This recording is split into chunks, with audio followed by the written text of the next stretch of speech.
All right. Well, it's 10 o'clock or 9 o'clock or 11 o'clock or whatever o'clock it is where you're at. Well, welcome everybody to another monthly roundtable with the Certified Commercial Property Inspectors Association. As we've done the last couple of monthlies, we've brought a special guest along, and our goal is the first little bit of time, spend some time talking about something that can enhance your business. I know it's a little bit beyond just a roundtable, but I think it'll help our dialogue. It'll get things moving, maybe get you thinking. And so this month we've got a very special guest. My new friend Beth Messier is along here with CoStar. Welcome, Beth. Thank you for having me, Rob. It's good to see you. It's like every other week now, so I'm Yeah, getting and used to then this. we show up together, in rinse and repeat on LinkedIn and social medias. And for those that haven't been paying attention, Beth and CoStar were just on a recent uh, podcast of ours with the Building Your Business, and it was great. And she's with the CoStar team, and so I want to open up the beginning of this session with Beth. And so, Beth, I'm just going to give you the floor for a little bit. I want you to show everybody, you're going to introduce them to CoStar and what CoStar could possibly bring to their business. Because if for you to don't know this yet, the CCPA and CoStar have created an alliance, I guess is the best way to describe it. And it's a co-brand that allows you as a CCPIA member the opportunity to get to subscribe into some of the resources that CoStar has. So Beth, it's all yours. Yeah, so let me go in. Let me share my screen right away. I think it's always easier to see a visual. Oh, there we go. Can you guys see that? The home screen for CoStar? You bet. Okay, awesome. So essentially what CoStar is for folks that haven't seen the podcast or don't know is we are a data and analytics platform, the largest data and analytics platform for the commercial real estate side of the house. You could think of it really like the MLS times probably 10, 20. So the MLS on steroids a little bit. And what we do is we track every single commercial property across the US and quite frankly across Canada and Europe and places like that as well. Um, from property level detail, property detail information to ownership information, contact, phone number, email, to property management groups, to when a property transacts, when it changes hands, it sells, when a lease comes up, tenants, all of that. So what I'm going to do today is show you a little bit about how you can use this tool. I think first and foremost, before I really even jump in, it's important to know that this tool is a business development tool for a commercial inspector. So it gives you access to ownership groups and ownership contact information for you to reach out to and create a relationship with and try to earn and get their business. Right. So you do have to have the ability, time, desire to put the effort into cold call, email, maybe knock on their door, but know who you're looking for, etc. I'm going to pop into the properties and you'll get a better view of what I'm talking about. So this is the entire United States and some, oh, sorry. And you'll see that we have a ton of different diamonds here, right? This is the entire commercial real estate uh, realm, I guess, in the United States. So you can see we have just under 7 million properties that we're tracking up here in the top right-hand corner across the United States. The blue diamonds are properties that are either for sale or have a space for lease. And the gray diamonds are anything that is not for sale and does not have space for lease. So essentially off market. Okay. So there's a couple of things we can do here. I know you guys are from all over the place. I don't know, let's just pick a state. I'm gonna go to Virginia. I'm in Colorado, but let's go to Virginia. And now we're looking at the 127,000 properties just across Virginia. Obviously, we were going to want to narrow this down. And this is important and something that I'd love to talk about further after this is really being strategic about what is it that your company, your specific company offers? What are you good at? And then what is the ideal customer profile? What's the ideal building that fits that? Is it an age thing? Is it whether it just sold? Is it whether it's been held for 10 years or more? Right? Like what is it that really fits what you sell and what you're trying to do? So I'm gonna go ahead and just, I don't know, pick maybe Hampton Roads to Richmond. Okay. And now we're looking at 53,000 properties. That's a lot. I doubt anyone here can call 53,000 people anytime soon. So let's narrow it down more. Maybe what you're really interested in is industrial, right? So let's go to industrial. We're now looking at 6,700 properties. Maybe, you're more in the smaller to mid-size range. So I want to see anything that's 10,000 to, maybe 100,000 square feet on the industrial side. We get that down to 3,000. We could come over to the filters here. And first and foremost, it is overwhelming the number of features or filters that you could do. I think it's over 250 different features that you can you can play with and narrow things down to. What's important to know is that you do get somebody like myself, somebody that's been in the platform before, someone that can help you narrow things down, save it so that you don't have to do it every time, right? Set alerts, etc. But for now, I'm going to go in and I'm going to say, show me only existing properties. I don't want to see anything under construction right now or anything in the proposed state, etc. I'm going to come down to the building side and I'm going to say, I only want to see, oh, sorry, my screen. I only want to see warehouses and I want to see anything that was built in 1995 to 2000, right? So essentially 30 to 25 years old. So now all of a sudden we're down to 161 properties that we think fit our ideal property conditions that we can offer our services to. Whatever that service might be, maintenance, life, 30-year warranty, whatever it might be, right? And there's a lot of other things we can do, like tenancy, whether you want single, owner occupied, percent leased, whether it's under contract, etc. I won't get into the weeds there, but I'm certainly happy to talk about it. From here, the bread and butter is really going over to this list view, right? We can scroll through here all day long, but really what we want to do is come to this list view. And now we have it spread out or laid out for us in a spreadsheet type of way by address. But where you guys are going to live is here in the owners. We want to know who owns those 161 properties. And this will take a second to populate for me. But essentially what this will do is instead of populating it by properties, it's going to populate it by owners. So now here's the owner information for each one of those 160. So there's 129 owners that own these 161 properties. Okay, well, I want to know who owns the most properties in this search, right? So rather than going after one property and saying, can I help you with this one property? I want to say, can I help you with three, four, five properties in this search? So I'm going to stack rank it. So we've got a couple of companies here that own three to multiple buildings, right? One of the things I like to call out is you'll see there are a lot of companies here from Virginia, so you might know them in your local network. A broker friend might know them. But we also have out-of-state investors and owners, right? That you might never be able to find just through your network. So something to kind of keep in the back of your mind there too.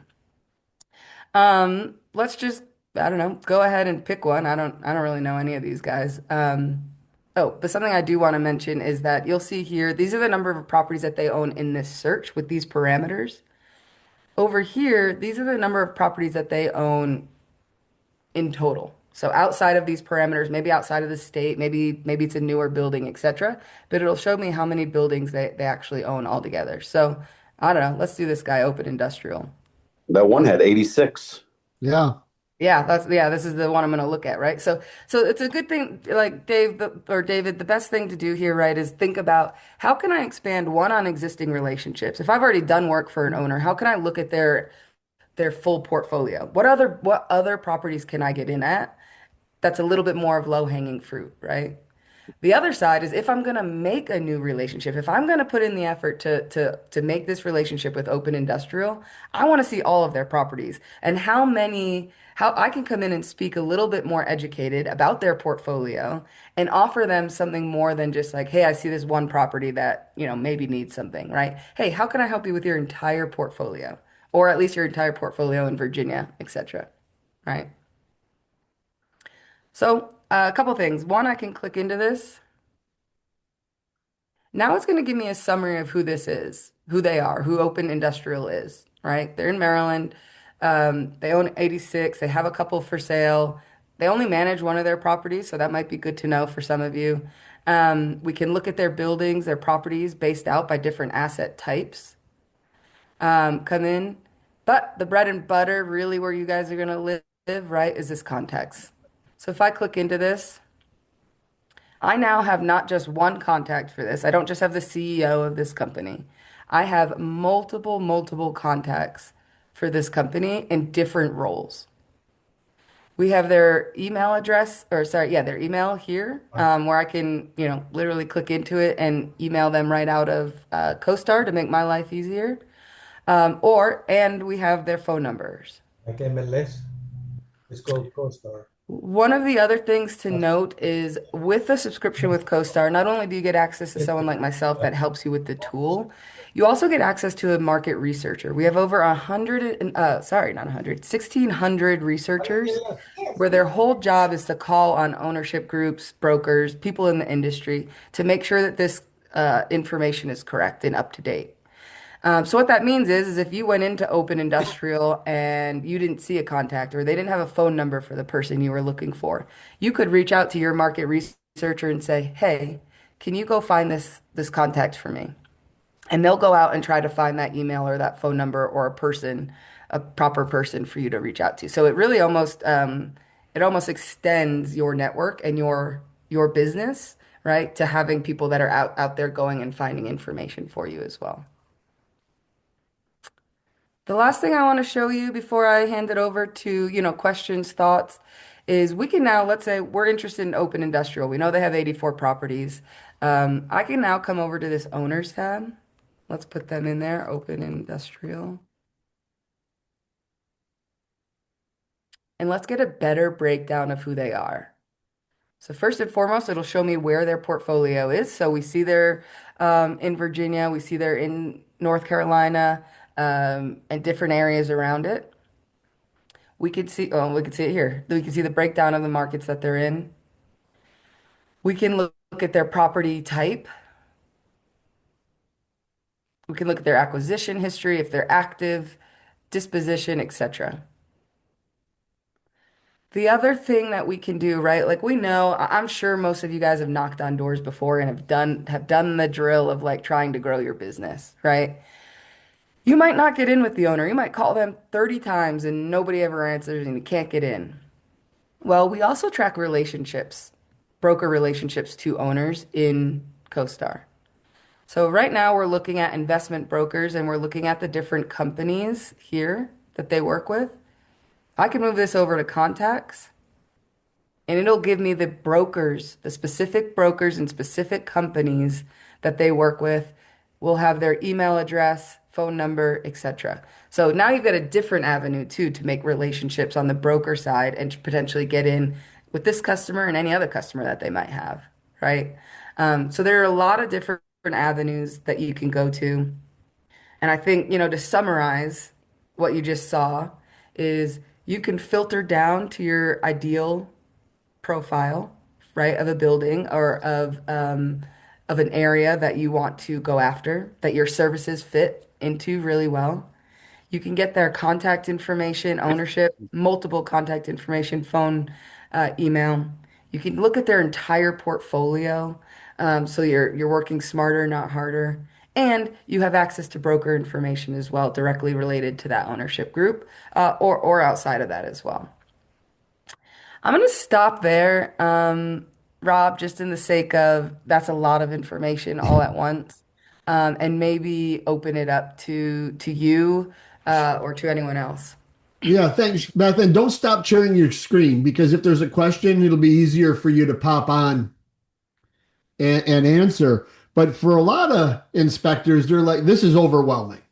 And Yeah. when Beth and I first started talking about this, it was overwhelming for me as well. But then I started thinking about the places I might use this. And maybe the traditional transactional person might not be the best place for this. But when I started thinking about maintenance inspections or fire door inspections, or maybe I bought myself a Tramex deck scanner and I'm going to do about deck scanning, and I want to look at those years built or that size of the building. That's when my thoughts bubbles just started exploding.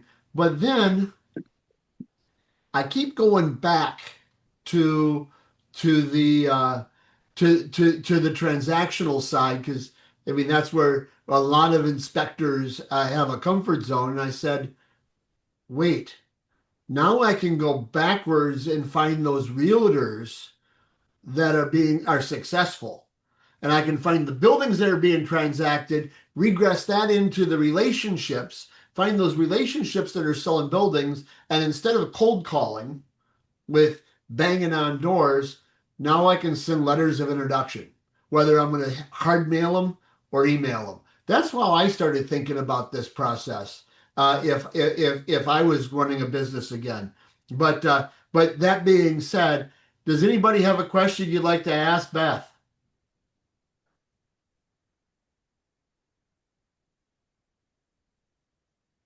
Yeah, and I think Rob, like while people are maybe thinking about, because I think it does take a minute for your brain to catch up to be like, oh Yeah. gosh, like how can I look at this and like what does that look like? Can I do this? Can I do that? On the transactional side, CoStar is actually a wonderful tool for it too, because a couple of things that maybe I didn't touch on.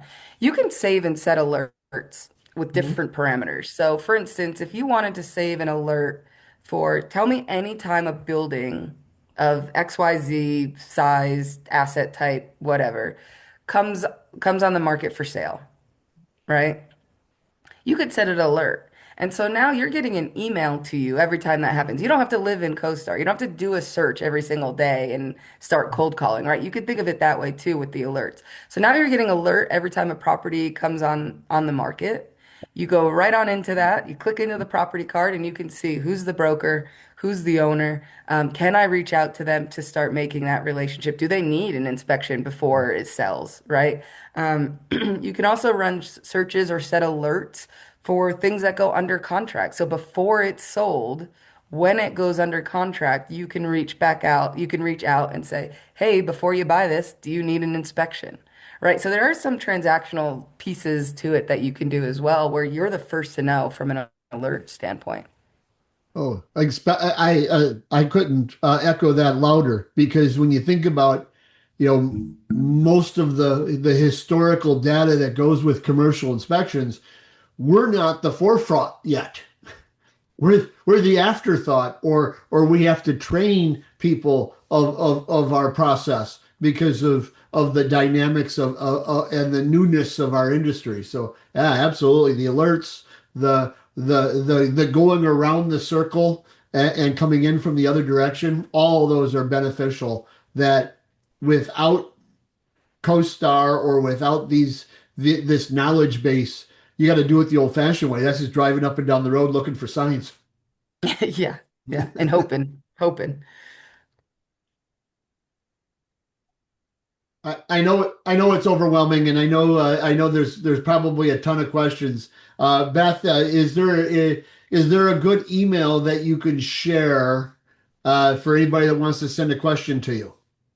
Yeah, absolutely. It's just B Messier. So B is in boy, Messier, Messier at CoStar.com. And I guess kind of a punctuation to the end of this. We know CoStar owns LoopNet, as they own apartments.com and homes.com. What would be the biggest difference one would find in having a CoStar relationship versus just using LoopNet? Yeah, that's a great question, Rob, and I appreciate you asking it. Let me show you.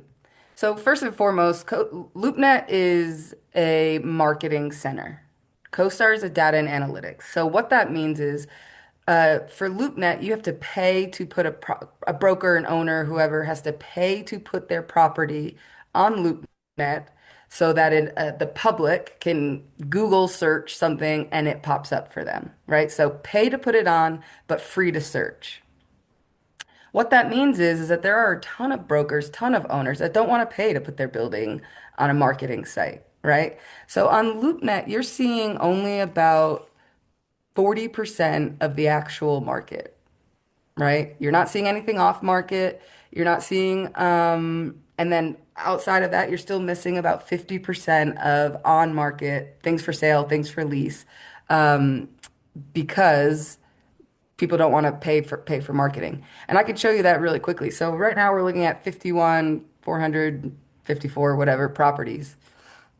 If I come down here to show me properties not visible on LoopNet. Well, so hold on, let me say, just show me for sale right now. I want to see just for sale. We've got 2,500. Show me for sale properties not visible in LoopNet. It's about half. So these almost 1,300 properties are not in LoopNet. So you're missing out on 50% of properties if you're only using LoopNet as a tool.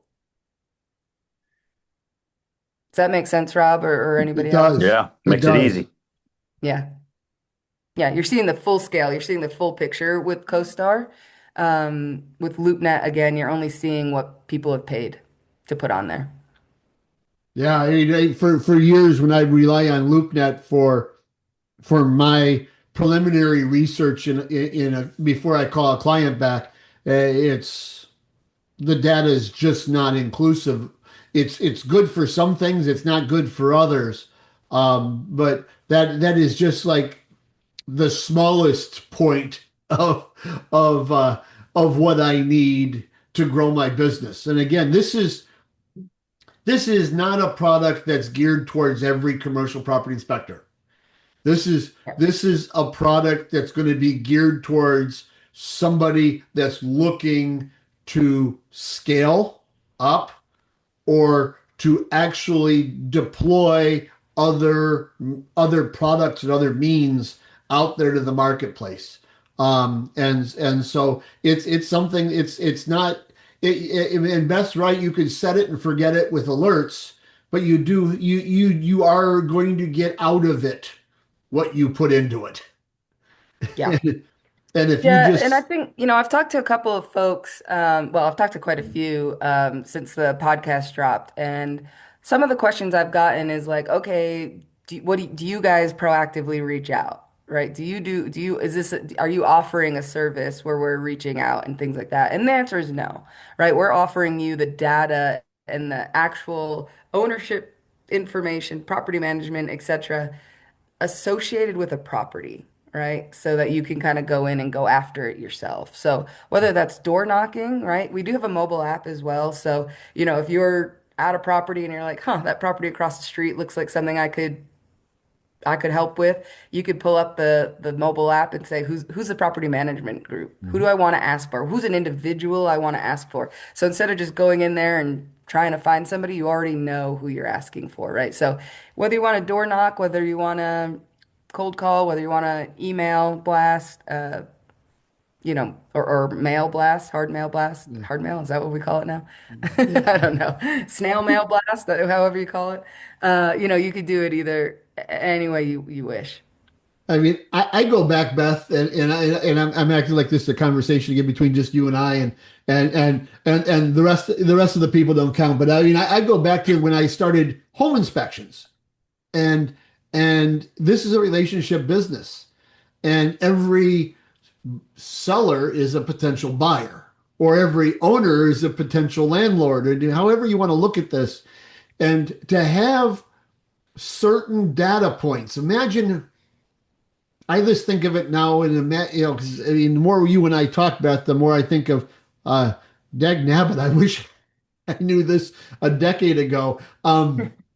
Is Imagine before I showed up to a property and I just got that inquiry from my client and I booked the inspection. Now I know the management company running the building, or I know the owner of that building. I know the listing broker of that building. I know their assistants' names. And now I can send them all setting the stage notifications of I'm going to be doing the inspection on Thursday and this is what I'm going to be doing. And now all of a sudden I've elevated my professionalism and let them know what's going to happen. So when I get there, we're friends. And Yeah. and I'm going to turn them into a client before I even got there. Yeah. And if, this is Yeah, brilliant. it gives you ammo to go in, right? That when I mean, I don't know, I'm sure most of you have cold called in your lives before at some point. When you don't know what to say other than like, hey, do you want my services? Like it never goes well. When you say something like, hey, I see you own 5 properties. I see that all 5 of them are 25 years old and are potentially coming up on XYZ maintenance inspection needed. Curious if you have a relationship in the industry with somebody. Wow, like so much more like, yeah, okay, you know me. Yeah, no, no, you know what? I don't have an inspector. Let's talk, or Yeah. whatever it might be, Well, right? yeah. I have a question for you, Rob, or for the group. I mean, how many of you go after owners, right? The direct decision maker versus potentially trying to network and develop relationships with brokers so that when they get a customer, they bring them to you. They refer them to you. How does that work with you guys? That's a great question. I'd love to hear some answers. I This would is think most Brad. inspectors are waiting by the phone and waiting for somebody to roll the dice and hit their number and spring forward versus being proactive and trying to meet people because meeting realtors in the commercial space is difficult because they're never in the office, they're not sitting there, they're we just don't have that foray and that reach Insight, that yeah. already knowing them and crafting something. I mean, there's a you said it best, Beth, where cold calling sucks. Yeah.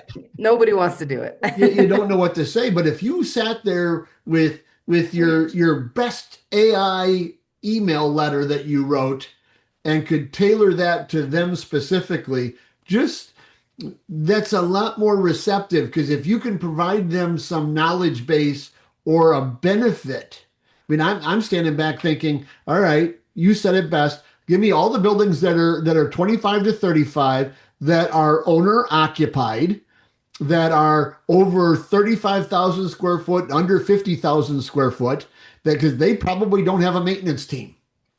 They're Yeah. using the guys and gals that drive the forklifts or work on the production line to change their filters. So imagine sending those business owners and or property managers an email saying, "I am a professional third party and don't get a dime for replacing your furnace, but I could come out and look at everything for you and let you know where your next year's budget items should be."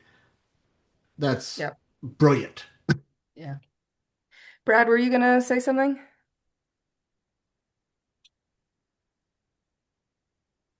You're all muted, Brad. Yeah, there I am. Hey, hi Rob. Hey Beth. Thanks. This is a great presentation, and I just kind of absorbing everything. I think it's really a great platform. It sounds like it's then feeding the information from LoopNet and maybe some of these other areas where agents are entering in listings. And to answer your question, I think from my experience anyway, and my efforts are divided. About 50% of my efforts go into trying to attract those business owners as part of the transaction, as Rob might say. And then the other 50%, which is probably where most of the fruit comes from, is developing a relationship with the agents in the offices. And I think that's really where you get the multiplier effect and I know in my outcome, in my efforts. Yeah. I appreciate that because I get it, right? it's interesting because the owners have the direct power to say, yes, come inspect my building, my property, right? So it's almost an immediate yes or no, but an immediate yes with an owner and a specific property. And then the brokers are a relationship of like, hey, if you get a transaction, if you get somebody that needs an inspection, please tell me, right? And so it's a little bit, you're being proactive with the brokers, but is a little bit of a more of a wait and let it come to you with the broker side. I think, just to touch on and not to continue to overwhelm anybody, but we do have a directory of all active commercial brokers in the industry as well, where you can actually go out and filter this also. So I could say, well, we were in, let's just do Richmond, right? I could say, show me the brokers in Richmond. Let's say we're really interested in the sales side, right? I want to see anyone that's done at least oops, no, wrong one. Two sales transactions in the last year, and maybe that have, come on down, sales listings, and maybe has at least one sales listing now. There are 163 brokers that fit that criteria. So in Richmond that have sold at least two properties, or not sold, they could have been on the buyer side too, but have done two sales transactions at least in a year, the last year, and that currently have one Mhm. sales listing up, right? Mhm. And now you have their information here, you have who they work for, and if you come on over, well, one, it tells you the property asset type, right? So if you are really specific, that's important, and we could filter that out here. But now you've got their phone number, in some cases their mobile phone, their cell, and you've got their email, right? So that's just looking at fish. Change your search up to number of sales transactions to 10. Now it's only 92. And now you're going after whales. Yep, exactly. Yep, that's exactly right, Rob. In the sense of like who you want to go after and how you want to do it and all of that. Yeah. Yep. And And and don't it, forget, and this it's is very also possible saying, most of these whales all have assistants and associate brokers. And now you can start looking at doing some searching, and let's just pick anybody on that list, and you could probably find out where their office is, and then look around and see who's associated with them as well. mhm. What a lunch and learn opportunity you have. They all eat. Yeah. Any other questions for Beth before, as I promised her she didn't have to be on the whole hour. So Beth, Brad here, if we were wanting to pursue something like this, what would be the next steps? Yeah, so next steps would be to reach out to me. You can do that in a couple of different ways. Feel free to just email me so that I have your information. I'm happy to call you, reach back out to you. Again, that's B Messier, Bmessier at CoStar.com. You can also call or text me at 303-392-1431. There's a link on our website too, Brad, and everybody else. If you just hit up in the search bar on our website, CoStar, you'll actually get a link through, and that'll help you get a little your affiliation discount as well. Yep, and that's the other way is you can put in as long as you tell me you're with CCPIA, you'll get the discount. Yeah. Rob, I don't know if for you guys it's good to track it, so if you prefer them to go through that, that's fine too. Yeah, that's on a higher level than me. But I am positive that our team of back at CCPIA's home office would love to see the link throughs as well. Yep. So maybe that's the best way to do it. But I mean, it's uh, and go back, everybody, go back and look at our building your business podcast that Beth and I spent an hour on. I guess it just dropped this week or last week, but it was we went through a few more exercises and a few more conversational points.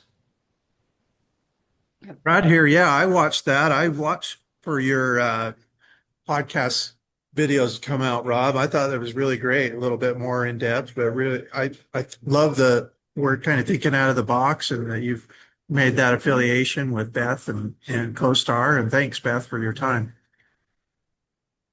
Thank you guys. Yeah, please feel free to reach out.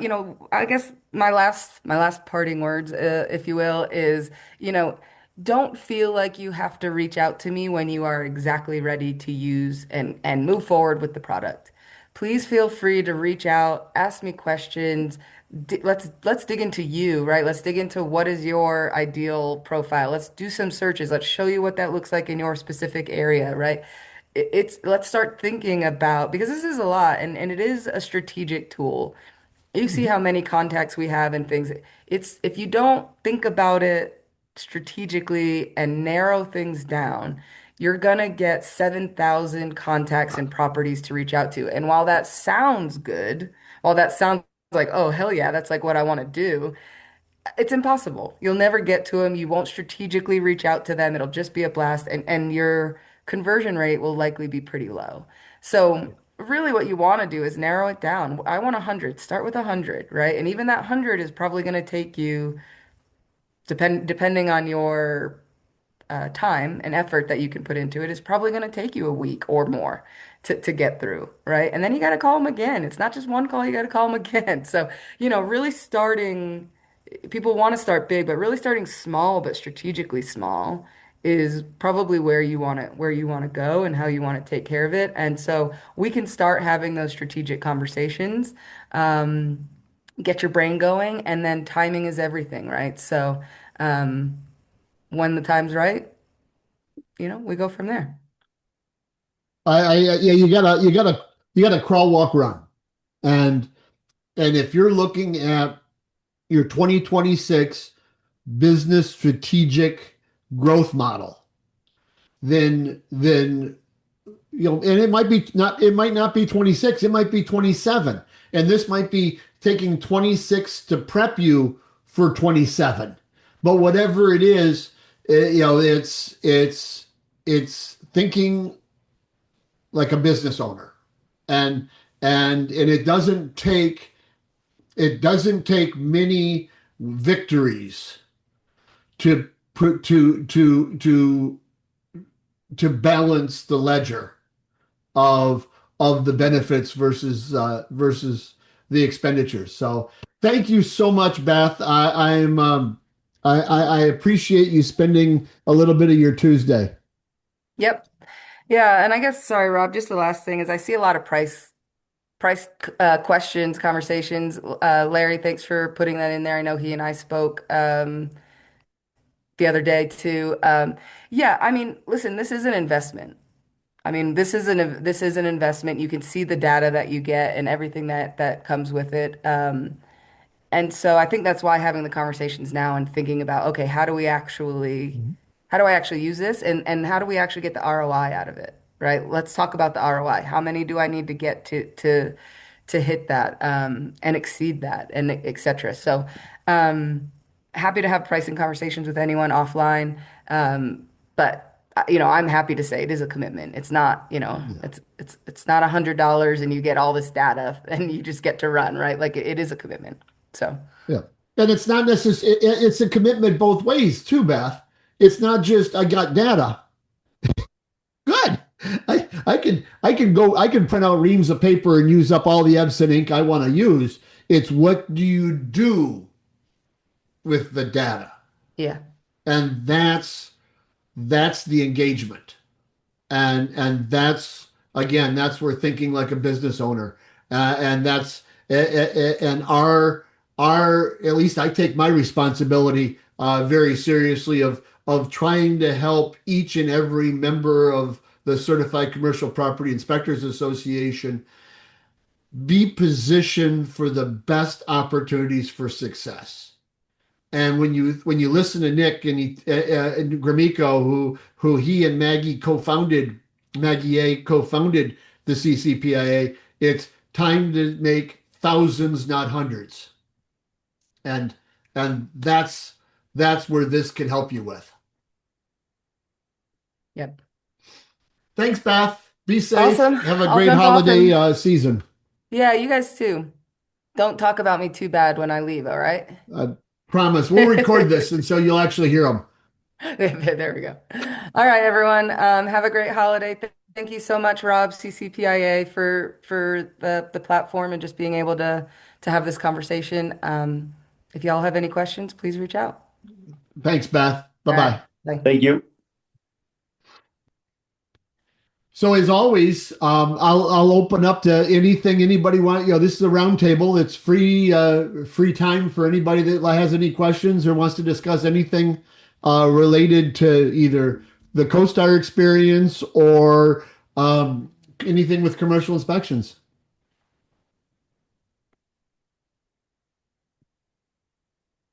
And as usual, the hush. Hey, Rob, Brad here. Yeah, Yeah. just kind of reiterate message earlier. I think what I took away from this is there's a lot more that I can personally do in being proactive, reaching out and building the different market segments of the business, rather it be on the direct owner side as maybe a maintenance inspection, or what I think is really appealing to me, and just kind of a reminder that I need to be doing more to get into the offices, get to know people, maybe a lunch and learn, whatever it is with the commercial agents for those referrals on the pre-purchase inspection. So I really appreciate it. Yeah. I stand back and just keep thinking that we're on that leading edge of this industry. This commercial inspections, home inspections are there, but we're still trying to teach each and every client about our services because they're so used to other types of inspection services, and until they've seen one, had one, played with one, enjoyed one done by you, they don't really know what they're missing. And so the more opportunities you have to teach people, and that could easily be done through either direct mail, through email, through calling you, and getting in front of the right people. I know from my personal experience, every realtor that I was able to work with was converted. And when they were converted, they became banner carriers for us. And that's what allowed my company to be successful. Just as a follow-up to that, Rob, because I always really just love your input, your thoughts, your experience. So as far as the kind of the protocol reaching out, let's just say I had a list from CoStar of 100 agents and was wanting to start direct marketing them. It seems to me that cold calling, and I'm not against cold calling, but I know personally I've just become really adverse to spam calls and people calling for all different things. Would you like send an email trying to get an appointment? How would that effort of yours look in Well, let me ask this question for you, Brad. How many touches does it take to make a transaction? Well, I think it takes multiple. It takes 3 touches. All right. In the business world, 3 touches create a transaction. And that could be with your client purchasing. They called you, you responded to them, you sent them a proposal, they bought it. Okay, 3 touches. So if it was me, I'd probably create a howdy email. And then at the bottom of it, say, I would love to follow up. And then I would follow up with a, hey, remember my email? And then I would follow up a third time with a third. And I would create a series. One is just a simple, and I might even make it an email that doesn't have to be opened. Everything can be read from the preview screen. And then my second one, maybe, okay, contact me for more details, or I'll follow up in a month. You don't do it every week, but space it out. Because remember, these realtors for commercial might only have to sell 3 properties all year, or lease 3 properties all year and make a living. it's not like residential where they got to sell 12, 15, 20 houses. They're only doing 3 or 4 transactions max. And so you can space this out over the course of months, and you drip them. And then maybe your last email is, I would love the opportunity to invite you to, or take you to lunch or stop by your office, and then send them a calendar. Send them a calendar invite list so they can actually make an appointment with you. Make it beneficial. Maybe make your second email have some, and David does it really well with what he does on his social medias, but maybe you give them one paragraph or nug of knowledge. Do you know what the definition of a vestibule is? do you know the importance of striping, and how adverse it is if the parking spaces are too narrow? I don't know, but you could find something, deep dive the CCPIA website, find an article that we've written, and find a key paragraph from each one. Send that. So if you introduce yourself, give them something they can use in a vocabulary, and then finalize it with something else, and a call to action. That's how you're going to convert. Hey, Rob. Also, with a lot of these brokers and commercial agents are on LinkedIn. So I've actually gone in and friended all of them on LinkedIn. When they make posts, I just comment on their post on their LinkedIn page, because two things: it helps their algorithm, but also they see my name a couple, 2, 3, 4 times. And then I'll sometimes put, hey, this is a great post, and I'm commenting to help your algorithm. Yep. And they're like, oh, I appreciate that. You're doing me a little favor. And then make comments on their LinkedIn, because they're getting their people. So now a month later, when I send them an email or I try to reach out to them, or I send them a LinkedIn message, they know my name because I've commented 3 or 4 times on stuff they put out there. Exactly.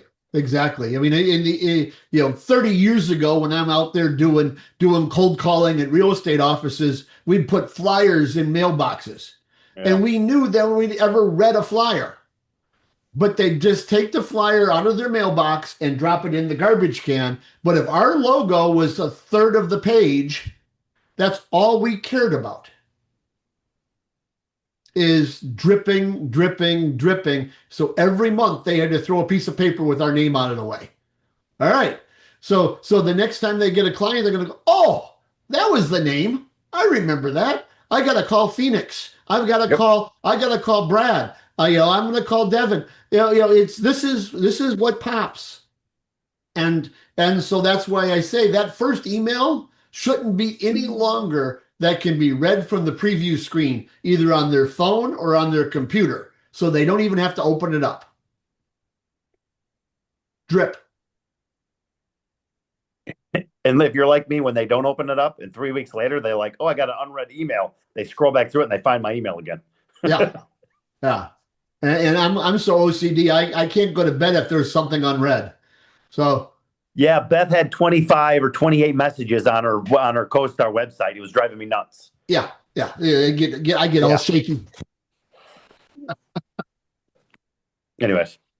Yeah. So I mean, this is and for those that know my background, I mean, I had a lot of inspectors working for me, and I had a lot of offices that I looked after, and I used to always say, man, between Thanksgiving and probably mid-January, when everybody else is slowing down, this is when we ramped up our sales and marketing. We quadrupled every effort. We quadrupled every budget, because we want to be ready in position for the launch of the year versus when everybody else is slowing down, because now it's the easy time to find people, because people are kind of, it's going from party to party, or in their office hanging out, or whatever. But in commercial, these are when all the exchanges are going on. In commercial, this is when our portfolio clients are buying buildings, because they've got to spend money before the end of the year.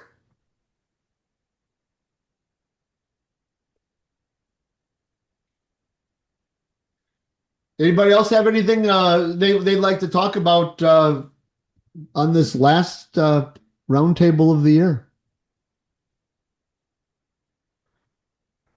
Coming up, we've got our 3-day introduction at Marian University in beautiful Indianapolis.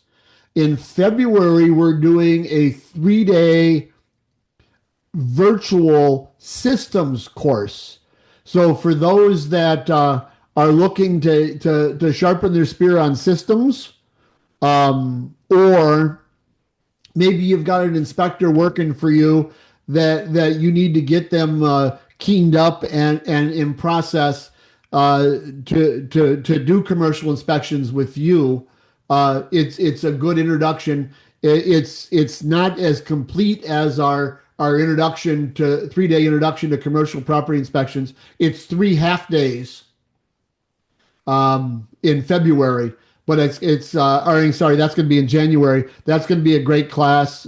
And then we're going to be in beautiful Southern California in February, in El Segundo, and our mock inspection will be of an historic masonry church with a tiled roof on the Friday. So that's going to be a complete 3-day introduction to commercial property inspections. Look for a bunch of other courses coming up. We've got some that we'll be announcing in the next few weeks as well. But to that order, I want to wish everybody a very happy holiday. We've got a bunch of holidays between now and the next time we talk. We will be around if you got any questions. Make sure you if you want to schedule some time. Coaching calls are still available between now and certainly the end of the year. Thanks, Rob. Merry Christmas, bud. Thank you, everybody. Merry Christmas, and everybody stay safe and follow the ComSop.